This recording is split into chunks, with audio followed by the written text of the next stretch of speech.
नमस्कार दोस्तों, study icon में आप सभी का स्वागत है। दोस्तों आज हम बहुत ही इंपॉर्टेंट टॉपिक करने वाले हैं जो कि आपके एग्ज़ाम में आप 2 सेकंड में ही देखकर आंसर दे सकते हैं। ठीक है, आज हम पासा से रिलेटेड सारे प्रश्न और सारे टाइप्स करेंगे, जिसमें आप क्या करेंगे, मैं आपको यहाँ पे ऐसे तरीके बताऊँगा जिसमें आप सिर्फ क्वेश्चन देखकर डायरेक्ट आंसर बता देंगे। ठीक है, आप डाइस में नंबर देखेंगे और आंसर बता देंगे कि भाई इसका अपोजिट क्या है, इसका क्या कैसा है। ठीक है, इसमें 3 टाइप्स के हम देखेंगे किस किस तरह के क्वेश्चंस आते हैं, ये सारी चीज़ें हम यहाँ पे डिस्कस करेंगे।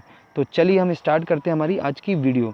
तो देखिए दोस्तों, सबसे पहले हम देखते हैं पासा कितने तरह के होते हैं मेनली। तो देखिए पासा जो है 3 तरह के होते हैं। एक होता है आपका मानक पासा, जिसको हम बोलते हैं स्टैंडर्ड डाइस, इससे ज़्यादा क्वेश्चंस नहीं बनते। और नेक्स्ट है आपका सामान्य पासा, जिसको हम बोलते हैं जनरल डाइस, इससे ज़्यादातर क्वेश्चन इसी से ही बनते हैं एग्जाम में। ठीक है, ये वो वाली कंडीशन बनती है जहाँ पे आपको 2 पासे दे दिए जाते हैं और पूछा जाता है कि भाई कौन किसके अपोजिट है, कौन किसके विपरीत है ना, इसके पीछे कौन सा छुपा हुआ है। इस तरह के यहाँ पे बनते हैं। और नेक्स्ट है आपका ओपन डाइस। ओपन डाइस में जैसे कि डाइस खोलने के बाद कौन किसके अपोजिट में या किसके विपरीत होगा। तो इस तरह से तीनों बनते हैं। चलिए हम स्टार्ट करते हैं हमारी आज की क्लास। तो देखिए दोस्तों, सबसे पहले हम देखते हैं पहला मानक पासा, स्टैंडर्ड डाइस असल में क्या होता है। अच्छा, मैं आपको इसकी डेफिनेशन बताने से अच्छा उससे पहले मैं आप सभी को एक इसको पहचानने का तरीका पहले बताऊंगा। ठीक है, उसका रीज़न ये है कि देखिए पहचानने का तरीका पहले बताने का रीज़न ये है कि आप लोगों को कन्फ्यूज़न कभी नहीं होगी, है ना। डेफिनेशन पहले पढ़ोगे तो कन्फ्यूज़न होगी। यदि किसी पासे कि किसी 2 निकटतम सतहों का योग 7 के बराबर ना हो तो वह मानक पासा कहलाता है, स्टैंडर्ड पासा कहलाता है। ठीक है, तो इसके निकटतम सतह कौन सी होती है, एक ये हो गया, एक ये हो गया, इससे जुड़ी हुई सतह है। इसका मतलब इनका योग क्या होना चाहिए, 7 नहीं होना चाहिए। और जैसे 6 और 5 इनके निकटतम सतह, ये वाली एक सतह, एक ये सतह इसके निकटतम है, तो इसका मतलब इनमें जो नंबर लिखे हुए हैं इनका योग क्या होना चाहिए, 7 नहीं होना चाहिए। ठीक है, 7 नहीं होना चाहिए। ये हमें सबसे पहले एग्जाम में देखना है। अगर हमें ये चीज़ देखना है कि भाई ये आपका मानक पासा है कि नहीं, ये चीज़ देखने के लिए सबसे पहले हमें ये देखना होता है कि इनके निकटतम जो इनकी सतह है, एक ये हो गई, ये इसके निकटतम, ये दोनों एक दूसरे के निकटतम हो गए ना। तो इनमें जो नंबर लिखा और इनमें जो नंबर लिखा है वो 7 के बराबर नहीं होना चाहिए। ठीक है, ये हमें देखना है। क्या किसी में ऐसा हो रहा है, क्या किसी में हो रहा है क्या, जिसमें हो रहा होगा उसमें नहीं होगा, इसका मतलब वो मानक पासा नहीं है। तो देखिए पहले हम देखेंगे, देखिए यहाँ पे क्या लिखा, 1 और यहाँ पे 6 लिखा हो, इसका मतलब क्या, इनके निकटतम जो सतह है वहाँ पे 6 और 1 क्या हो गया, 7 हो गया। अरे यार, ये तो बहुत बड़ी गड़बड़ हो गई, 7 हो गया, 7 हो गया। इसका मतलब यहीं से हमें डायरेक्ट पता चल गया कि भाई ये मानक पासा है ही नहीं, क्योंकि इनकी जो ये वाली सतह और ये वाली सतह जुड़ी हुई सतह हैं, इनके नंबर जो हैं 7 हो रहे हैं, तो ये है ही नहीं मानक पासा। बिल्कुल इसको हम कुछ नहीं करेंगे, इसको हम हटा देंगे कि भाई मानक पासा है ही नहीं। अब देखिए आप यहाँ इन दोनों की सतह को देखोगे, क्या 7 हो रहा है, नहीं हो रहा। 6 5 कितना होगा, 11। इन दोनों की देखोगे तो 6 4 कितना होगा, 10, ये भी सही है। और 5 4 9, तो इसका मतलब ये क्या है, मानक पासा है, ये स्टैंडर्ड पासा है, आपका मानक पासा है। इनकी जो जुड़ी हुई सतह हैं तो इनका जो योग है वो 7 के बराबर नहीं हो रहा है। अगर देखिए, अगर योग 7 के बराबर नहीं है तो इसका मतलब, अब मैं आपको यहाँ पे ध्यान दीजिए, इसका मतलब ये क्या हो गया, स्टैंडर्ड पासा है। अब यहाँ पे एक चीज़ ध्यान देना है, इनकी जुड़ी हुई सतहों में जो नंबर लिखे हुए हैं फलकों पर, वो फलकों पे जो नंबर लिखे हुए हैं इनकी जुड़ी हुई सतहों पे, ये 7 नहीं हुए, इसका मतलब ये स्टैंडर्डाइज है। अब इसका मतलब ये है कि 5 के जो पीछे नंबर होगा, इसके जो विपरीत होगा वो 2 होगा। अब मुझे कैसे पता चला 2 होगा, 6 के जो विपरीत होगा वो 1 होगा। अब मुझे कैसे पता चला 4 के जो विपरीत होगा वो 3 होगा, कैसे पता चला। अब डेफिनेशन पे आ जाए इसकी। ठीक है, मुझे कैसे पता चला मैं बताता हूँ आपको। यदि किसी पासा के 2 विपरीत सतहों का योग 7 के बराबर हो तो वह मानक पासा है। ठीक है, अब देखिए इसकी विपरीत क्या हो गया, 6 के विपरीत मैंने बोला 1 होगा, क्योंकि ये इसके विपरीत वाला और ये मिला के क्या बना लिया, 7, तो इसका मतलब ये मानक पासा है। 5 के विपरीत क्या होगा, 2, ये हम समझ गए, क्योंकि 5 के विपरीत 2 होगा तभी ये 7 बना लेगा। मैंने आपको पहले आपको देखना है, देखने से आप ये चीज़ समझ जाएंगे कि मानक पासा है कि नहीं, और फिर आप डायरेक्टली आंसर बता देंगे कि उसके विपरीत कौन सा है, क्योंकि उसमें हम उतना और जोड़ लेंगे कि ताकि वो 7 बन जाए। जैसे आप तीसरा वाला हम देखते हैं, तीसरा वाला देखिए, इनके आपसी फलकों को, इनकी जो सतहें जुड़ी हुई सतहें, इनको जोड़ने पे क्या 7 आ रहा है, नहीं आ रहा है, इसका मतलब हम थोड़ा बहुत सही हो रहे हैं। फिर क्या इन दोनों की सतह में जोड़ रहे हैं तो नहीं आ रहा ना 7, बिल्कुल। और 4 और 1 को जोड़ रहा है, नहीं आ रहा ना 7, तो बिल्कुल सही। तो हमने इसको पहचान लिया कि भाई ये कौन सा पासा है, ये आपका जो है स्टैंडर्डाइज है। कौन सा पासा आपका मानक पासा है, तो ये भी आपका मानक पासा है। तो डायरेक्ट आंसर बता दो भाई, 5 के पीछे क्या होगा, 2 होगा, क्योंकि 5 + 2 7 होता है। 4 के पीछे क्या होगा, 3, क्योंकि 4 + 3 7 होता है। और 1 के पीछे क्या होगा, 6। डायरेक्टली आप इसका आंसर बता देंगे। डायरेक्टली आपने इसका आंसर इस तरह से बता दिया, है ना। हो गया कि नहीं हो गया। तो ये है। तो स्टैंडर्ड पासा में या मानक पासा में हमें पहचानना होता है। पहचानते कैसे हैं, इनकी फलक को देखते हैं या इनकी हम सतहों को देखते हैं। क्या इनके सतहें जो जुड़ी हुई हैं आपस में, वो सतह जो है उनका, उनमें जो नंबर दिए गए हैं वो नंबर का योग क्या 7 हो रहा है। अगर नहीं हो रहा है तो बहुत अच्छी बात है, अगर हो रहा है तो उसको हम वहीं के वहीं कैंसिल कर देंगे। जैसे देखो 6 + 1 यहाँ पे 7 हो रहा है, तो हमने पहचानने वाली, पहले आपको पहचानना है, ठीक है। अगर आपने पहचान लिया तो आप बता देंगे कि उसके आगे क्या होगा। तो ये 7 हो रहा है, तो इसका मतलब क्या है, ये आपका स्टैंडर्डाइज या मानक पासा है ही नहीं। इस पर हम कुछ नहीं कर सकते, इसको हम ख़त्म कर देंगे इसकी कहानी। अब हमने जब इसको पहचाना तो हमने देखा अरे फटाफट 5 7 6 नहीं होता 7। इसको हमने देखा अरे नहीं हो रहा, नहीं हो रहा, 7 हो ही नहीं रहा, इसका मतलब ये क्या है, स्टैंडर्ड। तो इससे हम डायरेक्टली जजमेंट लगाएंगे। 6 के पीछे क्या हो जाएगा हमारा, 2 हो जाएगा, 1 हो जाएगा। 5 के पीछे 2 हो जाएगा इसके विपरीत दिशा में, और 4 के विपरीत में ये। तो चलिए देखिए अगली साइड में, देखिए मैंने आपको बताया ना जो चीज़, वही चीज़ यहाँ पे लिखी हुई है। तो आपसे पूछा 5 के विपरीत क्या होगा, 2 होगा। यहाँ से आप समझ जाएंगे इस पासे को अगर हम देखते हैं तो ये, क्योंकि हमने पहले देख के हमने इसको बता दिया कि ये मानक पासा है। मानक पासा अलग होता है और आपका जनरल पासा, सामान्य पासा अलग होता है। सामान्य पासा का लॉजिक अलग है, इसका लॉजिक अलग है। 5 का 2 विपरीत, 5 का विपरीत 2, डायरेक्टली पता चल गया। 4 का विपरीत 3 होगा, क्यों होगा, क्योंकि 4 और 3 7 हो जाता है ना। और 6 का विपरीत हो जाता है 1। आपको मैं जिस जो स्टार्टिंग में बिल्कुल पहले पहचानना है, अगर आपने पहचान लिया तो आप कंफ्यूज नहीं होंगे। अगर आप डेफिनेशन के हिसाब से चलेंगे तो आप कंफ्यूज होंगे इस चीज़ को समझने में, मैं गारंटी दे रहा हूँ आपको, ठीक है। इसलिए पहले पहचानना है। फिर उसमें देखिए हमने यहाँ भी पहचाना इसको, अरे यार इनके फलकों पर या इनके जुड़ी हुई साइड्स पर इन दोनों को मिला के 7 नहीं हो रहा है, इसका मतलब ये हो सकता है भाई हमारा। फिर इन दोनों को चेक कर लेंगे, हाँ भाई ये तो 6 हो रहा है, 7 नहीं हो रहा है। फिर इन दोनों को चेक करेंगे, अरे हाँ भाई 4 और 1 5 हो रहा है, इसका मतलब ये आपका मानक पासा है। इसका मतलब आप डायरेक्ट बता दोगे 5 के अपोजिट 2 होगा, 4 के अपोजिट 1, 1 के अपोजिट 6। देखो ये लिखा हुआ है ना, इनके विपरीत दिशा में कौन है, 4 के अपोजिट 3 है, 1 के अपोजिट 6 है, 5 के विपरीत में 2 है, इस तरह से। तो ये आपका यहाँ से ख़त्म हो जाता है मानक पासा। अगर आपको एक बार में समझ में नहीं आया तो आप वीडियो को फिर से देखें, और इस वीडियो में ये चीज़ कमेंट कर दें कि मैं जो आपको बता रहा हूँ स्पीड सही है या ज़्यादा है।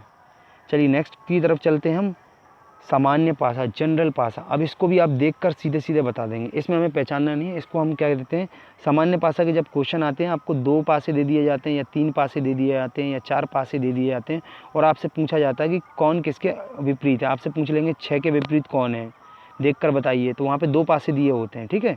ज़्यादा सामान्य पासे के जो क्वेश्चन आते हैं वो 2 पासा दे दिया, 3 पासे दे दिया, ऐसे दे दिए जाते हैं आपको, ठीक है। तो उसमें से आपको 3 पासे की तीसरे की ज़रूरत नहीं है, हालांकि बस 2 को देखकर ही हम समझ सकते हैं। 2 में हमें देखना क्या है कि क्या इन दोनों में कुछ मैच कर रहा है, कोई से नंबर ऐसे हैं जो मैच कर रहा है, ठीक है। अगर आपको तीसरा पासा भी दे दिया तो आपको क्या करना है, इन दोनों को चेक करना है कि इनमें कुछ मैच कर रहा है या इनमें कुछ मैच कर रहा है ना। तो 2 को हमें उठाना है भाई, ठीक है। 2 को उठा के रखना है अपने पास और दोनों में से चेक करना है कुछ किसी में, जिन 2 में कुछ भी एक मैच कर गया उनके फलकों पर, इनको हम फलक बोलते हैं, इनकी जो है ना, इनकी फलकों पर लिखे हुए नंबर कहीं भी किसी के साथ भी मैच कर रहे हैं एक दूसरे के साथ, इसका मतलब हमारा काम वहीं के वहीं ख़त्म। अब आप देखो यहाँ पे हमारा काम ख़त्म। देखो इस वाली परत पर 1 लिखा हुआ है, इस वाली परत पर 1 लिखा हुआ है, बस हमारा काम ख़त्म भाई। अब हमसे आप 6 का पूछ लो, 5 का पूछ लो, चाहे 2 का विपरीत पूछ लो, चाहे 3 का विपरीत पूछ लो, किसी का भी पूछ लो, तुरंत बता देंगे, क्योंकि हमने यहाँ पे एक चीज़ पकड़ ली। यहाँ पे 1 लिखा हुआ है, यहाँ पे 1 लिखा हुआ है, कॉमन है। तो अब हमें क्या करना है, जैसे 1 लिखा हुआ है ना, तो इस 1 से हमें कौन सी दिशा में जाना है, हमें जाना है घड़ी की दिशा में, ठीक है। 1 ये, फिर ऐसे घड़ी की दिशा में जाना है, ठीक है। ऐसी घड़ी की दिशा में जाते हुए इनको लिखना है। तो 1 के बाद आप घड़ी की दिशा में आओगे तो कैसे लिखोगे, 1 लिखोगे, फिर घड़ी दिशा में आए क्या आ गया, दूसरा 2 आ गया, फिर घड़ी की दिशा में आए आपको 3 आ गया, ठीक है। 3 ही नंबर है, 3 लिख लिया घड़ी की दिशा में। फिर अगले वाले को भी देखना है, ठीक है। उसी से स्टार्ट करना है जो एक जैसे हैं, एक जैसे, एक समान है। जैसे 1 हमें मिला, 1 मिला इसमें भी, 1 इसमें भी, तो उसी से आपको घुमाना घड़ी की दिशा में शुरू करना है। तो 1 लिख दिया, इसके नीचे लिख दिया 1 हमने। फिर उसके बाद क्या अगला 6 आ गया तो अगला 6 लिख दिया। फिर उसके बाद अगला कौन सा आया, 5 आया तो 5 लिख दिया। ऐसे लिख दिया एक दूसरे, बस आंसर आपका सामने है, ख़त्म कहानी। इतनी सी बात थी। 2 का विपरीत हो जाएगा 6, 3 का विपरीत हो जाएगा 5, 1 का विपरीत क्या होगा, इनमें से देखो कुछ ऐसा नंबर जो नहीं आया है, 4 नहीं आया ना, तो ये जो 1 जो रिपीट हो रहा है ना, इसको हम कर देंगे 4, ठीक है। 1 का विपरीत हो जाएगा 4। ये है बस इतना छोटा सा। आपको देखना है कि भाई कहीं कुछ मैच कर रहे हैं क्या। अगर आपको तीसरा पासा दे दिया, चौथा पासा कहीं भी दे दिया, किन्हीं 2 पासाओं को उठाकर देखना है, 2 डाइस को उठाकर देखना, और उसमें ये देखना है कि क्या ये दोनों डाइस आपसी में मैच कर रही हैं, क्या इनमें कुछ ऐसा कुछ है जो मैच कर रहा है, बस उसको उस सीक्वेंस में जमाना शुरू कर देना है, ठीक है। तो इसमें देखिए आपको पहला केस मैंने अभी आपको बताया। तो देखिए ये है ना, उठाया हमने, देखा अरे यार इस पासे में हमने तो एक ही दिख रहा है यार, ये कॉमन दिख रहा है और ये कॉमन दिख रहा है, बहुत शानदार, हमें मिल गया। तो हमने 1 को लिखा किसकी, घड़ी की दिशा में, यहाँ पे लिख दिया 1, है ना। फिर 1 के बाद क्या आ रहा है, 2, सॉरी हमने देखिए है ना 2 आ रहा है। और फिर उसके बाद क्या आ रहा है, 3, तो देखिए हमने 3 लिख दिया। फिर उसके बाद इस वाले को घड़ी की दिशा में देखेंगे, 1 के बाद क्या आ रहा है, 6, हमने 6 लिख दिया। फिर 1 के बाद क्या आ रहा है, 5, हमने 5 लिख दिया। बस, चाहे आप इससे स्टार्ट कर लें, चाहे इससे स्टार्ट कर लें, बात बराबर है ना, ठीक है। ऊपर नीचे भी कर सकते हैं, कोई दिक्कत नहीं है, लेकिन लिखना आपको इसी सीक्वेंस में है। जैसे हमने ये सेकंड वाले पासे को लिखा 6, फिर उसके बाद 5 लिख दिया, तो यहाँ पे 1 लिखा, 6 लिखा, 5 लिखा। 1 के बाद फिर उसी 1 से स्टार्ट करना, 1 लिखा, फिर 2 लिखा और 3 लिखा। इस तरह से हमने स्टार्ट किया। उनके अपोजिट आपके सामने है, देखिए 6 का अपोजिट, 6 का विपरीत 2 हो गया, 5 का विपरीत 3 हो गया, आंसर आपके सामने। 1 का विपरीत क्या होगा, 1 तो होगा नहीं, 1 का विपरीत क्या है, आपको यहाँ पे 4 बचा हुआ है, 4 बचा ना, 4 नहीं आया अभी तक इनमें कहीं भी नंबरों में, तो अब 4 हो जाएगा, बस ख़त्म कहानी। तो ऐसे पूछते हैं 6 का विपरीत इस पासे में कौन सा है, या 3 का विपरीत इस पासे में कौन सा है, या 2 का विपरीत, ऐसे कुछ भी क्वेश्चन आ जाए, कहीं भी आ जाए, आप लोगों को सिर्फ एक इसकी पूँछ पकड़ के इसको घुमा देना है, ठीक है। किस हिसाब से घुमाना है, इसकी पूँछ पकड़ के आपको घुमाना है घड़ी की दिशा में, ठीक है। अब इसका दूसरा केस कैसा बनता है, दूसरा केस ऐसा कि भाई जैसे ही आपने डाइस देखा, वहाँ पे देखा आपने, अरे यार यहाँ पे तो एक ये में एक और ये एक समान, 2 और एक और मिल गया यार, तीसरा भी मिल गया, 3 भी मिल गया, ठीक, 2 एक समान मिल गए, अरे बहुत शानदार, बहुत अच्छा काम, यहाँ पे तो हमें 2 एक जैसे मिल गए। अब आप लोग यहाँ पे कंफ्यूज होने लगे, अरे यार आप कौन सा क्या बताएं, क्या करें क्या नहीं करें। तो जहाँ जिस केस में 2 एक जैसे मिल जाएँ आपको, तो समझ लीजिए तीसरा बचा हुआ होता है ना, वो ऑटोमेटिक एक दूसरे के विपरीत हो जाता है। 5 का विपरीत 2, तो एग्जाम में आपसे ये पूछा जाएगा कि भाई 2 का विपरीत क्या है, आप लोग सीधे देख कर बता देंगे 2 का विपरीत 5 है। या पूछे एग्जाम में 5 का विपरीत कौन सा है, तो आप सीधे बता देंगे 2। क्यों बताएंगे, क्योंकि देखिए यहाँ पे भी 1 है, यहाँ पे भी 1 है, यहाँ पे भी 3 है, यहाँ पे भी 3 है, मतलब 2 फलकों में एक जैसे नंबर हैं, ठीक है। 2 परतों पे एक जैसे नंबर हैं, ठीक है, डाइस के, पासा के, तो डायरेक्टली आप बता देंगे। देखिए ये देखिए है ना, ये इसमें भी है, 3 इसमें भी है, बस 2 चीज़ें मैच कर गई। एक ये कंडीशन है, ये हमारा केस 2 है। तो आपने देखा भाई 5 के विपरीत 2, तो हमने लिख दिया 5 के विपरीत 2 है, बस ख़त्म कहानी यहाँ से। अब देखिए यहाँ पे बचा 3 और 1, तो 3 1 का विपरीत 4 हो सकता है, 6 भी हो सकता है, एग्ज़ाम में ऐसा भी पूछ लेते हैं, ठीक है। 1 का विपरीत कौन सा है, तो हमें नहीं पता भाई, 4 भी हो सकता है, 1 6 भी हो सकता है, ऑप्शन में ऐसा दे दिया जाएगा।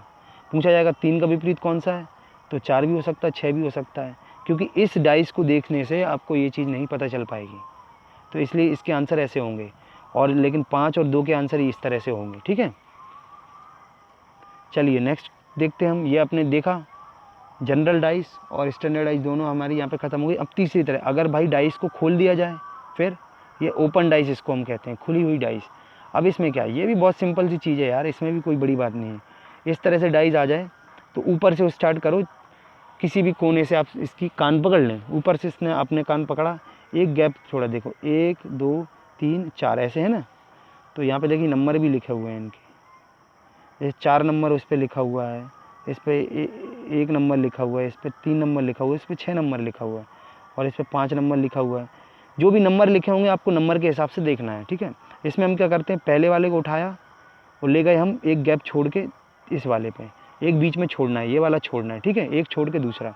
अब इसका मैच किसके साथ, इसका विपरीत क्या होगा, एक छोड़ के ये वाला, तो हमने ये वाला छोड़ा ना, कैसा किया हमने, चौथे नंबर वाले को, जो चौथा हमने इस डाइस है, जिस डाइस पे 4 लिखा हुआ है, उसका विपरीत क्या होगा, एक छोड़ के ये वाला, ये हमने छोड़ दिया ना बीच वाला, ठीक है। अब इसकी बात करें और इसका विपरीत क्या होगा, इसका भी एक छोड़ के नीचे वाला हो जाएगा कि नहीं हो जाएगा, छठवा। तो मतलब चौथे का विपरीत तीसरा होगा और ये हमारा पहले का विपरीत छठवां हो जाएगा ये, और बचा ये दोनों बच रहे हैं ये और ये बच रहे हैं, तो इनका विपरीत ये हो जाएगा। इनको भी एक छोड़ दे बीच में, ख़त्म। इतनी सी बात है बस, इसमें यही समझना है। तो एक एक छोड़ के हमें यहाँ पे लेना है, ठीक है, तो वो उनके विपरीत हो जाएंगे। चलिए इसको हम समझते हैं। अब देखिए इस पर 4 लिखा हुआ है, 4 का विपरीत क्या हो गया 3, 4 का विपरीत क्या हो गया 3 हो गया। एक छोड़ा है ना हमने ये वाला, ठीक है, तो इसका विपरीत 3 हो गया, और इसका विपरीत, एक का विपरीत ये हो गया 6, इसमें भी हमने एक ये वाला छोड़ दिया, तो एक का विपरीत क्या हो गया 6। यहाँ पे नंबर लिखे हुए वो नंबरों पे देखना है, अपनी मर्ज़ी से हमें 1 2 3 नहीं देना है इनमें, ठीक है। एग्ज़ाम में जो नंबर दिए होंगे ना आपको, वही नंबर उसका विपरीत होगा। और यहाँ पे 5 लिखा है ना, 5 का विपरीत क्या है 2, आपको पता है 5 का विपरीत 2 आ गया, बस ख़त्म, इतनी सी बात। तो ये वाले डाइस इतने से हैं, ठीक है, इसमें ये करना है आपको। तो इसमें देखिए कई किसी भी तरह के आ जाएँ, कुछ 4 तरह के मेनली बनते हैं। तो यहाँ पे हम देखेंगे इसका विपरीत क्या हो जाएगा, ये हो जाएगा, इसका विपरीत ये हो जाएगा, और इसका विपरीत ये हो जाएगा। यहाँ पे भी इसका विपरीत एक छोड़ के ये हो जाएगा, और इसका विपरीत एक छोड़ के ये वाला हो जाएगा, फिर इसका विपरीत एक छोड़ के ये वाला हो जाएगा, है ना, बीच वाला हमने छोड़ दिया ना, ऐसे इसी तरह। अब ये हमने लिया और ये इसका विपरीत हो जाएगा, होगा कि नहीं होगा। तो पहले का विपरीत ये हो जाएगा, ठीक है, दूसरे का विपरीत ये दूसरा वाला हो जाएगा, तीसरे का विपरीत ये हो जाएगा, देखो ऐसे, तीसरे का तीसरा, दूसरे का दूसरा, पहले का पहला, बिल्कुल सिंपल। ऐसे हम इसमें भी देखेंगे, इसका विपरीत एक छोड़ के ये वाला हो जाएगा, और इसका विपरीत एक छोड़ के ये वाला हो जाएगा, और इसका विपरीत एक छोड़ के ये वाला हो जाएगा। इस तरह से 4 कंडीशन ही बन पाती हैं इसमें। अब आपको ये पता होना चाहिए एक छोड़कर एक विपरीत हो जाता है, जैसा कि मैंने आपको यहाँ पे समझाया था। चलिए लास्ट और हम देखते हैं केस 2, इसी में केस 2, इसमें भी वही सेम चीज़, कोई बड़ा लॉजिक नहीं। इसको लिया, देखिए ट्रायंगल, यहाँ पे कोने में ट्रायंगल दे दिया, फूल बना दिया जाए, कुछ भी बना दिया जाए, ऐसा कुछ भी बना दिया जाए, तो आपको कन्फ्यूज़ नहीं होना है ना, ठीक है। इस तरह का डाइस देना है तो आपको कन्फ्यूज़ नहीं होना, ठीक है। फूल बना दिया जाए, कुछ भी बना दिया जाए, तो आप यहाँ पे देखिए एक छोड़ना है इसमें भी। ये 5वें नंबर का उठाया हमने, देखो यहाँ पे मैं जूम करके दिखा देता, 5वें नंबर का उठाया, इसमें भी एक छोड़ के इसका कौन सा हो जाएगा, दूसरा वाला, ठीक है। और इसका भी एक छोड़ के, तो इसके लिए हमने ये छोड़ा, इसके लिए भी हमने यही छोड़ा, क्योंकि ये बीच में आ रहा है। अब 4 का विपरीत क्या हो जाएगा 3, ठीक है, 4 का विपरीत 3 हो गया। यहाँ पे 5 का विपरीत क्या है 2 है ना, ये वाला और ये वाला, तो 5 का विपरीत 2 है। अब भाई बचा 1 बीच में, बहुत इंपॉर्टेंट चीज़ 1, तो 1 का विपरीत क्या होगा, ये 3 चारों मिला के कॉर्नर के ट्रायंगल। क्यों ऐसा, क्योंकि देखिए जब इस डब्बे को हम बंद करेंगे तो ये तो इसके सामने आ जाएगा, ये इसके सामने आ जाएगा, नीचे समझ लो ये आपका बेस है, नीचे वाला बेस है, ये आपका जो है बेस है ना। बेस से जब हम इसको ऊपर उठाएंगे, एक आपने केक का डिब्बा खोला हुआ है, तो ये इसके सामने होगा, 5 2 के सामने होगा, और 4 3 के सामने होगा, और ऊपर वाला जो ढक्कन हम बंद करेंगे वो ट्रायंगुलर शेप में है, तो ये किसके, एक के सामने ही तो होंगे। तो ये जो बीच वाला हो जाता है, जिसके लिए कुछ नहीं बचा होता है, तो उसके लिए ये लास्ट वाले ये उसके सामने हो जाते हैं। देखिए यहाँ पे समझिए आप, ये इस तरह से है ना, ABCD उसका अपोजिट होगा। देखिए फिर से समझिए, 5 के अपोजिट 2 है, 4 के अपोजिट में विपरीत में 3 है, देखिए 4 के विपरीत में 3 है, 5 के विपरीत में 2 है, ठीक है, 2 वाला, और जो बीच का बचा हुआ है 1, इसके विपरीत में क्या है ABCD, ये चारों कोने के। ऐसे क्वेश्चन अगर एग्जाम में आते हैं तो कन्फ्यूज नहीं होना, अरे यार ये क्या बन गया, कैसा बन गया, हमने तो वैसा पढ़ा हुआ है। तो ये भाई इसके ऊपर ही तो आएंगे ये छोटे छोटे टुकड़े, है ना, बस ये इसमें इतना लॉजिक है और बाकी कुछ नहीं है। तो इस वीडियो में जो है मैं यही सब आपको बताना चाह रहा था। तो इस वीडियो को मैं यहीं समाप्त करता हूं दोस्तों। आई होप आपको यहाँ से सारी चीज़ें समझ में आ जाएंगी और अब आप जाके जो है बुक के क्वेश्चन सॉल्व कर सकते हैं, ठीक है। इस वीडियो को यहीं समाप्त करते हैं। आप इस चैनल में अगर नए हैं तो प्लीज़ सब्सक्राइब कर लें, अपने दोस्तों के साथ शेयर करें वीडियो को, और इस वीडियो को यहीं समाप्त करते हैं। जय हिंद दोस्तों।